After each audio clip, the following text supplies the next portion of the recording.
भारत को एकात्मता के सूत्र में बांधने के लिए राष्ट्र की सामूहिक चेतना जागरण के ध्येय में भी सफल सिद्ध हुआ है।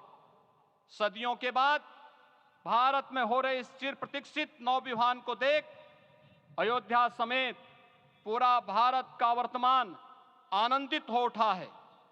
भाग्यवान है हमारी पीढ़ी जो इस राम काज के साक्षी बन रहे हैं, और उससे भी बड़भागी हैं वो जिन्होंने सर्वस्व इस राम काज के लिए समर्पित किया है और करते चले जा रहे हैं। जिस अयोध्या को अवनी की अमरावती और धरती का वैकुंठ कहा गया, वह सदियों तक अभिषिप्त थी, उपेक्षित रही, सुनियोजित तिरस्कार झेलती रही। अपनी ही भूमि पर सनातन आस्था पद्दलित होती रही, चोटिल होती रही, किंतु राम का जीवन हमें संयम की शिक्षा देता है और भारतीय समाज ने संयम बनाए रखा। लेकिन हर एक दिन के साथ ही हमारा संकल्प और भी दृढ़ होता गया, और आज देखिए हार रही है। हर कोई अयोध्या आने को आतुर है। आज अयोध्या में त्रेतायुगीन वैभव उतर आया है। दिख रहा है यह धर्मनगरी विश्व की सांस्कृतिक राजधानी के रूप में प्रतिष्ठित हो रही है। पूरा विश्व दिव्य और भव्य अयोध्या का साक्षात्कार कर रहा है।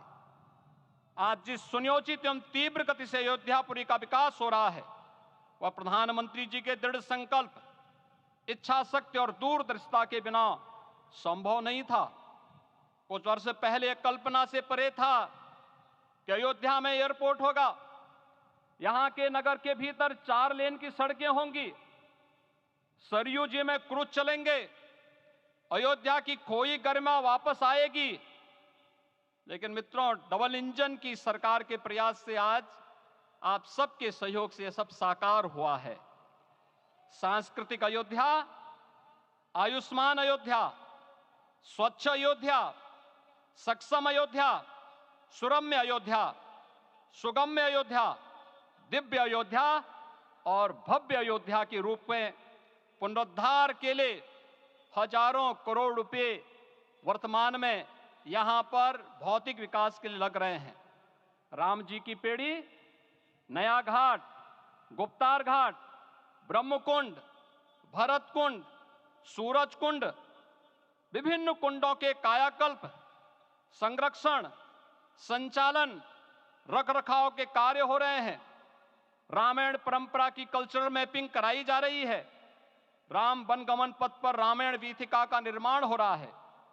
नई अयोध्या में पुरातन संस्कृति और सभ्यता को संरक्षण तो हो ही रहा है, भविष्य की जरूरतों को देखते हुए आधुनिक पैमाने के अनुसार सभी नगरीय सुविधाएं भी विकसित हो रही हैं।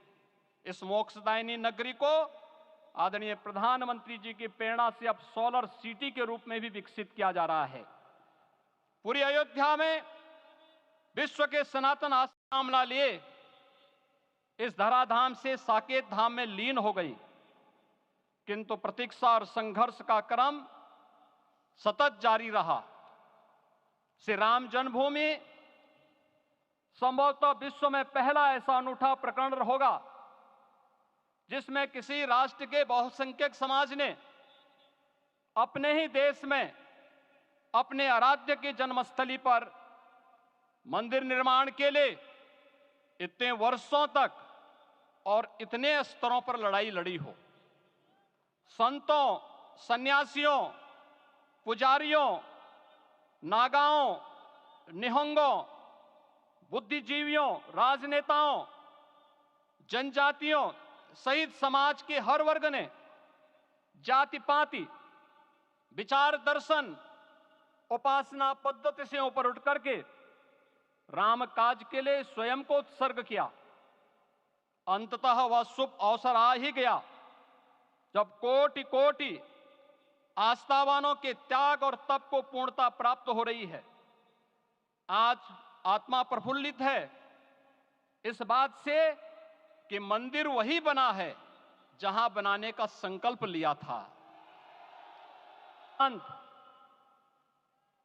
आज के इस चिर प्रतीक्षित मौके पर अंतर मन में भावनाएं कुछ ऐसी हैं कि उन्हें व्यक्त करने के लिए शब्द नहीं मिल रहे हैं। मन भावुक है, भाव विभोर है, भाव विह्वल है। निश्चित रूप से आप सब भी ऐसा महसूस कर रहे होंगे। आज इस ऐतिहासिक और अत्यंत पावन अवसर पर भारत का हर नगर, हर ग्राम अयोध्या धाम है। हर मार्ग श्री राम जन्मभूमि की ओर आ रहा है। हर मन में राम नाम है। हर आंख हर्ष और संतोष के आंसू से भीगा है। हर जीवा राम राम जप रही है। रोम रोम में राम रमे हैं। पूरा राष्ट्र राममय है। ऐसा लगता है हम त्रेता युग में आ गए हैं।